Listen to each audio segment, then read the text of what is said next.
Senhoras e senhores, que espetáculo de final dos tempos! Muitos têm sido os aprendizados. Estamos diante de verdadeiros testes que estão avaliando o quanto crescemos em consciência e quais os valores que se fixaram e foram devidamente assimilados.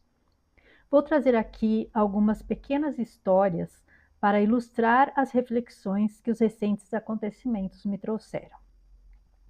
Há um texto que circula há anos na internet e até acredito que muitos devam conhecer, sobre um professor de direito que expulsa um aluno da sala no primeiro dia de aula. Transcrevo a seguir para os que ainda não tiveram a oportunidade de conhecê-lo. Abre aspas. Primeiro dia de aula. O professor de introdução ao direito, ou teria sido de hermenêutica, entrou na sala e a primeira coisa que fez foi perguntar o nome a um aluno que estava sentado na primeira fila. Qual é o seu nome? Chamo-me Carlos. Saia de minha aula e não volte nunca mais, gritou o desagradável professor. Carlos estava desconcertado. Quando voltou a si, levantou-se rapidamente, recolheu suas coisas e saiu da aula. Todos estavam assustados e indignados, porém, ninguém falou nada. Agora sim, vamos começar. Para que servem as leis? Perguntou o professor. Seguiam assustados ainda os alunos, porém pouco a pouco começaram a responder a sua pergunta. Para que haja uma ordem em nossa sociedade? Não, respondia o professor. Para cumpri-las? Não. Para que as pessoas erradas paguem por seus atos? Não. Será que ninguém sabe responder a esta pergunta? Para que haja justiça, falou timidamente uma garota. Até que enfim, é para isso, para que haja justiça. E agora, para que serve a justiça? Perguntou o professor. Todos começaram a ficar incomodados pela atitude tão grosseira, porém seguiam respondendo. Para salvaguardar os direitos humanos, para efetivar as garantias das pessoas frente ao Estado opressor, respondeu outro. Bem, e que mais? Perguntava o professor. Para diferenciar o certo do errado, para premiar a quem faz o bem. Ok, não está mal, porém respondam a esta pergunta. Agi corretamente ao expulsar Carlos da sala de aula? Todos ficaram calados, ninguém respondia. Quero uma resposta decidida e unânime. Não, responderam todos a uma só voz. Poderia dizer-se que cometi uma injustiça? Sim, respondeu a malta. E por que ninguém fez nada a respeito? Para que queremos leis e regras se não dispomos da vontade necessária para praticá-las? Cada um de vocês tem a obrigação de reclamar quando presenciar uma injustiça. Todos. Não voltem a ficar calados nunca mais. Vá buscar o Carlos, disse. Afinal, ele é o professor. Eu sou aluno de outro período. Pregamos uma peça em vocês.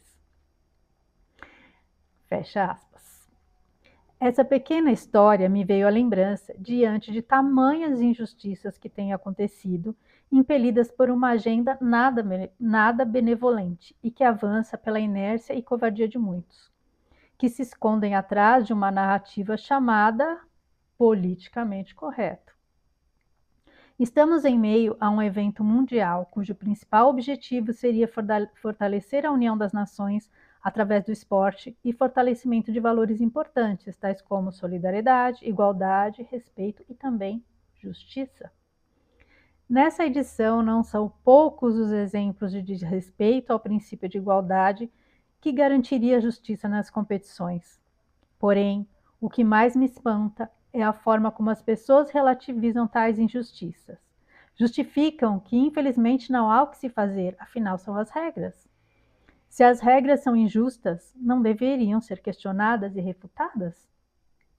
Quando aceitamos injustiças, quando nos dobramos a elas, estamos compactuando com as mesmas. Embora não possamos mudá-las, temos o dever moral de combatê-las, de ao menos tentar defender o justo. E as pessoas que se aproveitam de regras injustas para obter vantagens não merecem nenhum respeito. Elas carecem de valores e de dignidade. Isso me lembra uma outra história ocorrida em 2013, na qual o corredor queniano Abel Mutai, que liderava a corrida com vantagem, se confundiu e parou antes da linha de chegada. O segundo colocado, o atleta espanhol Ivan Fernandes Anaya, o alertou sobre o equívoco e o instou a seguir e cruzar a linha para ser declarado vencedor.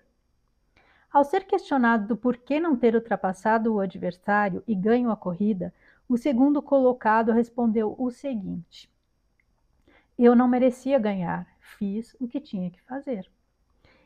Esse deveria ser o verdadeiro espírito de qualquer competição: justiça, caráter e honestidade. É decepcionante perceber que uma parcela da humanidade despreza absolutamente tais valores. Uma outra parte, apesar de entender sua importância, não os defende, assim como fizeram os alunos. Contudo, tem sido algo incrível assistir a tantos que não se dobram e desafiam tais imposições absurdas, mostrando que nada é mais importante do que preservar a dignidade e a humanidade. Muitas foram as regras incoerentes, inclusive extremamente invasivas, mas os bons não se curvaram. E que esse evento de tamanha visibilidade possa trazer um pouco de consciência e percepção àqueles que se calam diante das iniquidades. A injustiça, a desonestidade e a imoralidade não podem e não devem ser relativizadas em tempo algum. As mais valiosas medalhas conquistadas não são feitas de prata ou ouro, mas de pura luz.